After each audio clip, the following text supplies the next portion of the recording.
And welcome back, this is Scuba with more Icy. It seemed like a few people were interested in seeing more, so we are going to continue on. This is going to be our first destination right there. You find the town and start looking around. There aren't a lot of buildings, but it seems like a relatively unspoiled place. Jerome comes near you and lowers his voice, only you can hear him. Go with Carlos and April. Watch how they behave. Jerome turns and starts speaking to everyone. We'll split into groups and go searching for supplies in the buildings that are not too damaged, or look like they have been looted 100 times over. I will take the northern area with Eva and Dimitra. Our fantastic boss will go with the lovely couple to check the southern part of town. Wait, aren't I in charge here? Fine by me. Are we looking for something in particular? Honestly, I think we should start with tools here. No, you know what? We need anything we can get, so anything you can find. Okay, let's not waste our time checking those buildings, though this one looks promising. You spend some time searching around the buildings. Sadly, without the proper tools like a light source or a crowbar, it's not easy to find a place that hasn't already been completely looted. So yeah, I do need a crowbar and a light source and all that kind of stuff before I can scavenge a little bit better. While you're walking across the road, you hear April calling out for you and Carlos. Guys, come over here. I found something interesting. You see April near the border of the town, among some trees. She is pointing her finger towards a building hidden by the woods. It's a strange-looking building, but it seems to be intact. Being out of sight, you get your hopes up that maybe it hasn't been looted before, or at least not completely. Well, that looks promising. Let's take a look inside. You get closer to the building and reach for the handle of the door. You slowly open the door and allow the light to come inside. The inside is full of dust and dirt. It looks like it's been decades since anyone has been in here. Searching about, you discover the last people who came here. Mummified bodies of ancient soldiers who likely sought refuge in here from the war. Everything seems untouched since those soldiers passed away. Maybe they were wounded. Maybe they ran out of food. Anyway, almost all of their flesh is gone, making it impossible to tell how they died. Oh my god, are they ancient people? So, where's this hair coming from? Light military clothes, no snow equipment, heavily decomposed bodies. Yes, they are either ancient or some of the first survivors. Alright, I say we inspect the bodies first. Yeah, let's go for the bodies first. The bodies aren't much more than skeletons, with small remnants of rotten flesh on them. You start searching through their belongings, hoping to find something useful. They look like soldiers, but I see no weapons around here. Somebody has already looted this place. That's usually not a good sign, is it?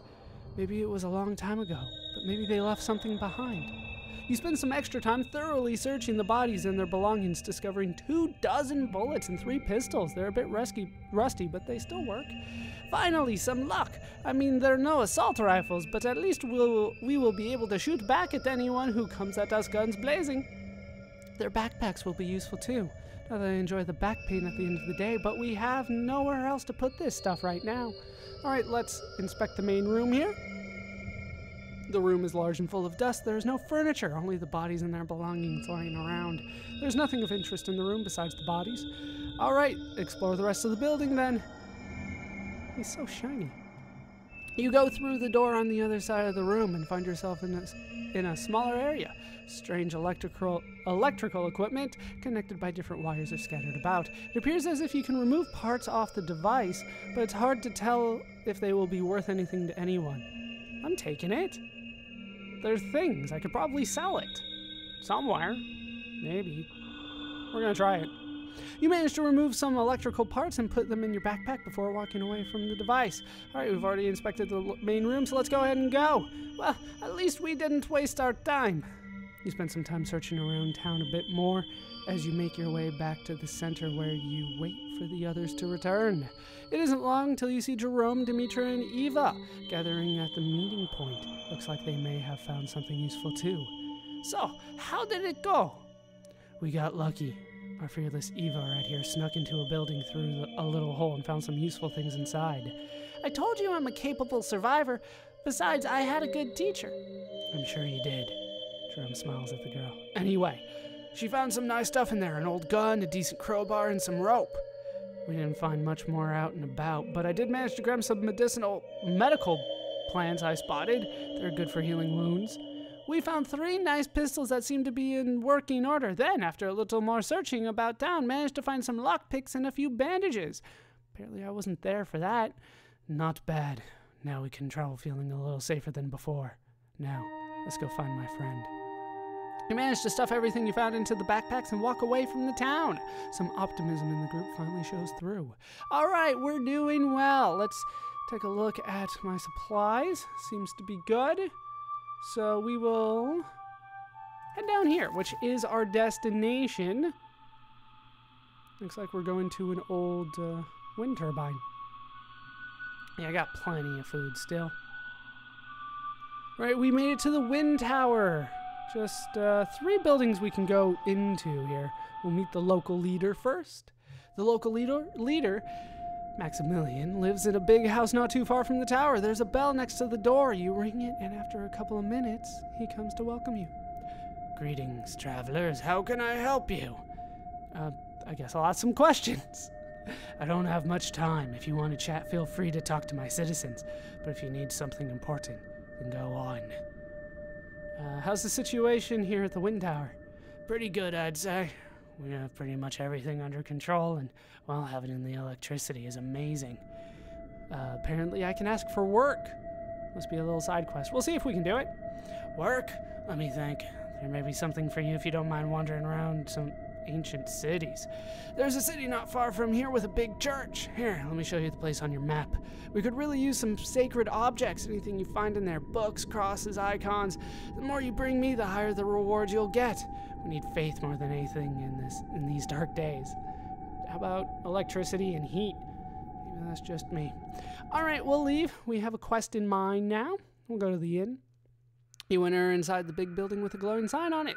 There are just a few people scattered around, sitting at the tables. Most of them are locals, eating or drinking something. The place is well lit, and there's a good smell of food. Apparently there's a girl. Let's approach her. You go near the girl, and you know she's actually reading an old dirty book. She notices you and raises her eyes. May I help you with something? What are you reading? It's an old diary of an ancient who survived the apocalypse. It's quite interesting. You want to come with us? Just try the nomad's life for a week and you'll be grateful to enjoy boredom. Okay, sure. We're just going to get straight into it. You want to join up? Nice point, but I can assure you that living confined in a small settlement is not that good. It's safer, but nothing interesting ever happens here. Isn't that what I was talking about? So, who are you? I'm Jane, the boss's daughter. It may seem to you that I have an easy life, but someday I'll be the one in charge, and I don't know if I will ever be able or ever be ready for that day. You know, they mess up once, and I question everything that they throw at me. All right, who's your father here? My father is the leader of this place. He's a good man, and that's why the wind tower is always open to travelers of any kind. He's not perfect, that's for sure, but at least I'm not ashamed of him. That's kind of a low bar, but that's apparently all that I can talk about with you, so I think we will go. See ya. Talk to the innkeeper. While you're walking to the counter, the innkeeper nods. How can I help you, traveler? Ooh, you have food. I need something to eat. Let's see what you got. All right, so I have done this before. This is me. This is him. As you can see, he does not have too much here. As it turns out, bullets are essentially currency. Oh, that's me giving. This is me taking. If I remember right, bullets are currency. Yeah? Can I just buy one thing of food? Yeah, they are. Okay, that's good enough for me. Just testing things out. We have a few things that we could sell, but ultimately not anything particularly useful. Remember, these are all mine. And he's got nothing over here. All right.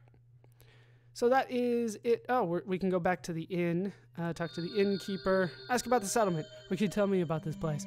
Most likely anything you want to know. But I don't have much work, so feel free to ask. Oh, that is so much more than I wanted to talk about. Creepy smiling guy. Kind of looks like he's 3D. But, yeah, that's way more than I wanted. Way more. All right, so I guess we are done here. So we'll head to the marketplace. That is where we're supposed to go. You reach the market area. There are different booths and shops around, and this is the only place in the entire settlement that seems alive. Let's go to the weapons trader. That is who we're supposed to see. You enter in a particularly well-built brick house. Inside you see an old man surrounded by innumerable weapons placed on tables and shelves all around the store. He raises his eyes and greets Jerome. "How are you, old man?" "Not too bad, mate. Not too bad." "I'm happy to see you. What brings you here?" "I thought you decided to leave the Vale some time ago." "We had a little problem, and that's the reason why we're here. I think you can help us with this one." "Sure. Feel free to ask anything you need, except for weapons. You'll have to pay for them." Was that a joke? "Don't worry, you greedy bastard. We just need information.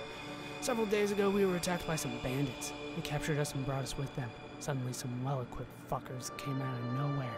I can assure you I've never seen people with such nice equipment. They had high-tech stuff. They weren't just some random bandits. I suspect they're a mercenary group." "Mercenaries, you say? Well, it's hard to see mercenaries around here, but I may know the man who could lead you to them. His name is Fang. He's quite a loner, but we became kind of friends when he always pays me a visit when he's here at the Wind Tower.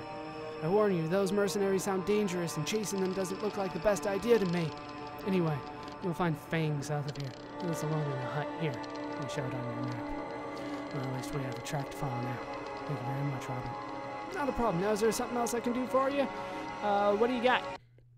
All right, he's got some good stuff here. Ooh. All right, let's take a look. This pistol has seen better days, but it can shoot. It's a lot more than I can afford for some of this stuff. Like, even the machete is too damn much. And unfortunately, I'm just kind of low on everything right now, aren't I? Looks like I'm going to need to go scavenge. Can't afford to get much here. Can't afford to get much. I'm so used to my stuff being on the left and his stuff being on the right that this is a little confusing to me, but you get used to it. You get used to it. All right, so let's talk to the tools guy. On the top of the house, there's a quiet sign on which the words "shitty tools" is written. A boy in his 20s greets you. "Welcome, travelers. I will satisfy all your desires." Tools, though. Just tools. Wait, do you sell something else? "Is it unclear? I sell tools of any kind. I even bought a sign from a stranger who knew how to read and write." Actually, your sign says "shitty tools." I don't think it's helping you any with sales. The boy is surprised and angry at the same time. He starts talking in a louder tone of voice. "What? Are you serious? That prick lied to me."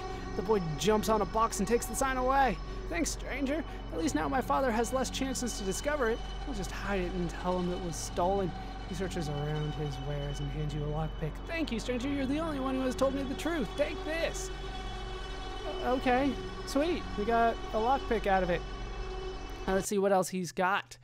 Oh, light source. A torch. Is there anything a little bit more permanent? Ooh, a grappling hook. And the torch. That might have to do it. I'm broke now. But at least I can scavenge a little bit better. What was the other one? Food trader? No, we're good. We are good. So, it is time for us to go. We have 2 destinations in mind. We have the sacred objects we can get over there, and then we have the guy down here. I think for the time being, though, I'm going to head up for the woods. I'm going to hope my bow hunting skills help me out here. Let's hunt a little bit. I guess we can only do it for 2 hours. Everything is silent, but you notice something moving around you. After a few seconds, a clutter of lynx leap out of the bushes and attack you. What do you call a group of lynx? Is it a clutter? It might be. Use bow and arrows! You successfully kill the lynxes. Lynxes? I have no idea. Let's keep going. Right when you think you're out of danger, you hear a beastly growl coming from the undergrowth, and you see a lynx jumping out of nowhere. Right? Arrow! You're unable to react in time. The lynx sinks its fangs into your flesh. Oh, Carlos got 8 damage. We're taking all that, though. We are taking that. Where's Carlos here? Ah, he's fine. He'll live. He's a trooper. Got a lot of food out of that, though. That was worth it. Come on, head up there. You're slowly walking on the snow, just like any other day when the weather starts to rapidly change. A storm is coming and you had better find shelter before it strikes. This is not good.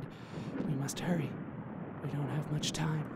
You start walking faster in the desperate search for a decent shelter, but you're far away from any building. Snow starts to fall on the ground, and in just a few minutes it becomes thicker and thicker. Your visibility drops down, and you are barely able to spot what's a few yards from you. April! April, where are you? I've completely lost his accent, apparently. April's voice is weak and distant. You can barely understand what she says. I'm here. I'm coming. I just stumbled on a rock. Chief, I'm going to find her. I won't leave her behind in a storm. I'm like halfway between Chekhov and Scotty, aren't I? Like halfway between the two. No, we can't split up. We're all going to find her. No, take the others to safety. Just light a big fire. We'll find you. Carlos starts running and disappears into the falling snow. You keep walking, hoping to find some place to stay, but your feet sink into the snow and each step is harder than the one before. You feel the cold wind on your face and the snow is completely covering you. If you don't find shelter, you're gonna die. A sudden gust of wind throws you on the ground and you hit your head on something metallic. A piercing pain flows down all your head and your sight fades for some seconds. Stand up, please stand up, don't die here. Eva is tugging you and you immediately recover your senses. After some seconds, you finally manage to stand up again, but you're unable to see anyone. The group is completely scattered and you are alone with Eva. I'm glad you're okay. Let's go find a safe place. You see where the other... No, let's get back together. No, I saw you falling on the ground and hitting something, so I came here to see if you were all right. I guess we have to go. Come on, Eva, let's go find a safe place. Please hold my hand. I don't want to get lost in the storm. Why would I refuse that? Just stay behind me. It's not safe to hold each other's hands. It's totally... No, we're holding hands. Sure, give me your hand and let's go. I don't care if it's a little girl or not. We're holding hands. We can barely see. You keep walking when you finally find a guardrail and there's a badly damaged fence near it. The rail or the fence? The rail's not going to lead somewhere good. Let's follow the fence. Change your path and follow the fence, hoping to find a shelter near it. Right. Keep walking. Keep following a random course? No, the fence. You follow the fence, and after a while you spot a big wooden building. I told you the fence. It isn't the best shelter in the world, but it's better than nothing. Yeah, okay, fine. Go into the building then. You finally found shelter. It's not a place where you could happily live, but having even a little protection from the furious storm is better than walking outside waiting to die of frostbite. The place is cold, and you'll need a fire to survive long enough to see the storm fade away. Eva is shaking badly and barely able to speak. I'm so cold. All right, let's heat her up. Come here. You put your arms around her. She keeps trembling, but after a couple of minutes, she seems to be a little better. Hold on, I'll try to start a fire, as I'm sure that we're safe here. Like, she's gonna die of frostbite if I do that, isn't she? Or like lose some fingers and toes. I'll start a fire as soon as possible. Just let me find something to burn. No, we'll warm her up first, and then we'll deal with that. Eva is silent while you hug her. She just places her arms around your chest. Thank you. I'm better now. Do what you have to do. You start a campfire using the few useful items you find around. It will not last long, but it will hopefully last until the storm ends, allowing you to survive. You and Eva gather around the small fire, craving heat, while your entire body seems frozen to the bones. Some warmth finally starts to flow into your hand, and your muscles slowly stop trembling. The time passes, and the storm finally ends, leaving behind clear sky. You feel the temperature rising. Now you only need to find your companions. Eva doesn't seem too healthy, but at least she survived. She stands up and puts her backpack on. I'm ready to go. Let's find the others. You start gathering your things while you see a smoke column raising towards the sky. At least someone has survived. It takes a while to reach the place, but finally you see a big pyre burning in front of an isolated house. You see Demetra throwing some wood onto the fire. I was waiting for you, glorious leader. I'm glad to see you alive. When we lost you in the storm, I feared the worst. Where are the others? Why are you alone? Nice to see you, Demetra. Is everything okay? I'm glad to see that you're alive. And I'm glad to see you still walking on this frozen world, too. How are you? Is everything okay? I'm more than fine. I found this nice house. It was full of furniture that I was able to turn into heat. You suddenly hear a distant scream. As you focus on the sound, you clearly discern the word help. Did you hear that? You start running towards April's voice. And after a few seconds, you're able to see the problem. A building collapsed and Carlos is trapped inside. She looks like death there. Thank God you're here. Carlos went inside to do a quick check of the place and the damned roof collapsed on his head. You can hear Carlos's voice coming from the rubble. I hate this whole world. He seems fine to me. He's just the same old Carlos, nothing to worry about. Are you hurt? Come on, let's get him out of there. Let's ask. Let's check on him. Are you hurt? Am I hurt? A bloody roof. What the hell? A bloody roof fell on me. Of course I'm hurt. You hear some noise, and when you turn to find out where it's coming from, you see Mobilaji running towards you. I bet you guys forgot about him. What's happening here? Carlos is trapped below the rubble. This building looks old, and it wasn't a smart idea to go into it right after a storm.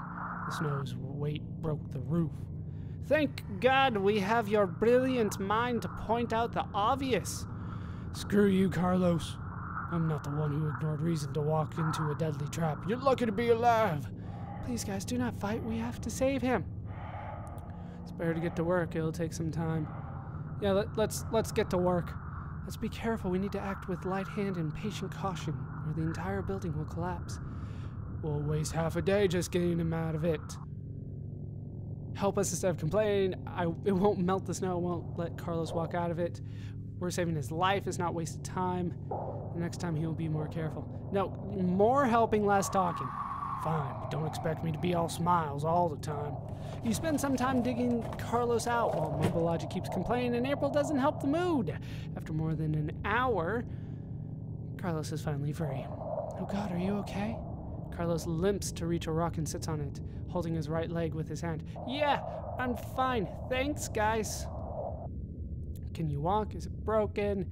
You acted like an idiot. Let's be nice. Can you walk? It's not that bad. Just give me a few minutes and I'll be able to move. Why'd you enter in there? It was clearly dangerous. Look at that wood. It's completely rotted. Shut up. We've been through worse places. I was just unlucky, that's all. Unlucky? You were an idiot. We were scattered around and you decided to enter in there? That's just stupid. Go to hell. Do you think you're some sort of wise man? This is not the right moment. We need to get going as soon as possible if you want to continue with this childish spat. Wait until we make camp. Guys, stay calm. We can't fight amongst ourselves. No, they can do it just later. Mobilaji just looks at you in silence and nods with his head before walking away. Carlos stands up and walks away, trying to hide the pain coming from his leg. I didn't start it and I don't want to continue it. Let's go back and take our belongings. Your group starts packing up and in a few minutes you're ready to go. There's some tension in the air, but no one's arguing anymore.